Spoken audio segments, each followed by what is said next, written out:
Assalamualaikum warahmatullahi wabarakatuh. Kami dari kelompok 3 akan menanyakan pertanyaan kepada kelompok 4 tentang pelanggaran hak dan pengingkaran kewajiban yang ada di sekolah maupun di masyarakat, serta ketaatan dalam berkendara. Saya persilakan kepada penanya yang pertama.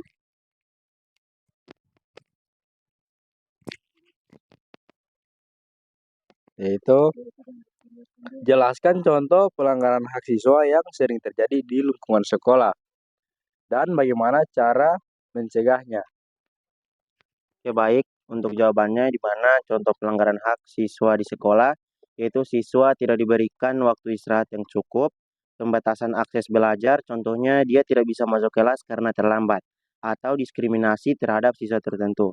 Pencegahannya yaitu di mana guru dan pihak sekolah harus memahami hak-hak siswa, seperti hak belajar, istirahat, dan diperlakukan adil. Membangun komunikasi yang baik antara siswa, guru, dan orang tua juga penting untuk mencegah hal ini.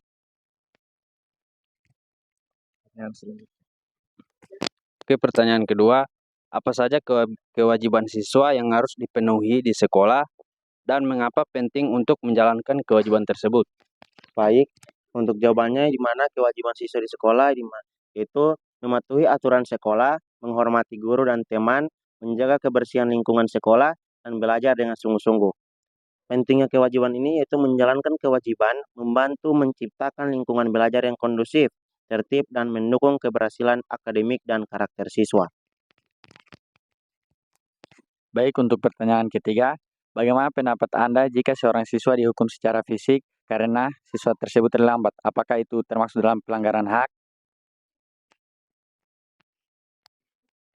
Baik, yaitu hukuman fisik seperti dipukul atau dijewer adalah pelanggaran hak siswa karena bertentangan dengan prinsip pendidikan yang manusiawi dan hukum perlindungan anak. Hukuman tersebut tidak efektif dan dapat menimbulkan trauma. Cara yang lebih baik adalah memberikan pendekatan, pembinaan, seperti mengedukasi siswa tentang manajemen waktu.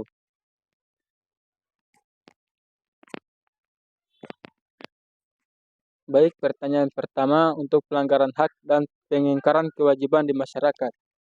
Pertama, menurut Anda, seperti apakah yang dimaksud dengan politik uang dalam pilkada?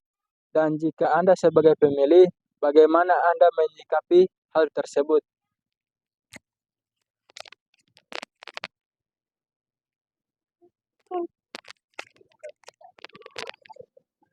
Yaitu dengan mendefinisikan politik uang adalah pemberian uang atau barang kepada pemilih untuk mempengaruhi mereka memilih calon tertentu. Yang kedua, sikap sebagai pemilih. Tolak segala bentuk politik uang karena tindakan tersebut merusak prinsip demokrasi dan mengarah pada praktik korupsi di masa depan.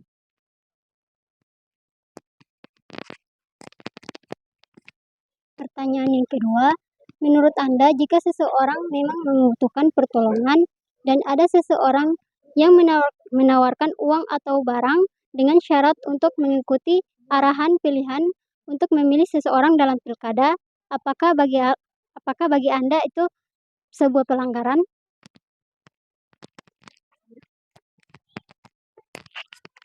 Hal ini merupakan pelanggaran hukum karena pemilih dipaksa kehilangan kebebasan memilih. Tindakan tersebut juga mencederai moralitas demokrasi.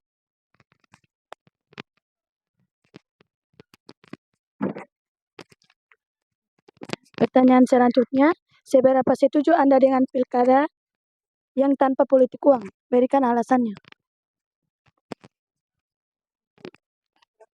Jawabannya setuju. Pilkada tanpa politik uang memastikan pemimpin terpilih adalah yang berkompeten dan berintegritas.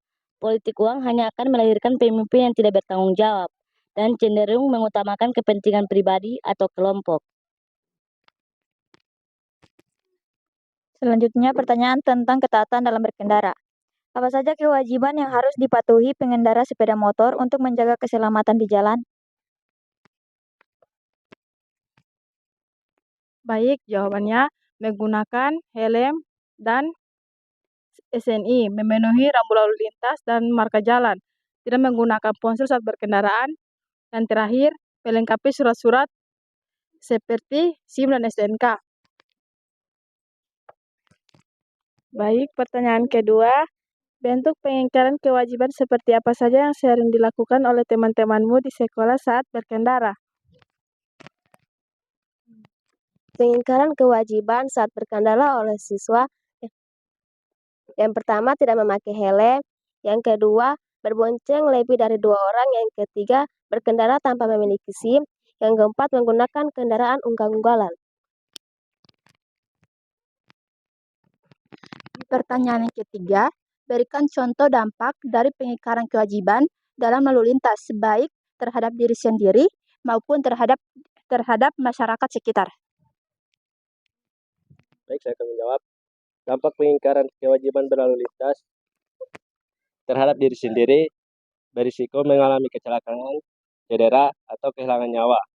Terhadap masyarakat, menyebabkan kemacetan, merugikan pengguna jalan lain, dan meningkatkan angka kecelakaan di lingkungan sekitar. Sekian dari kelompok kami.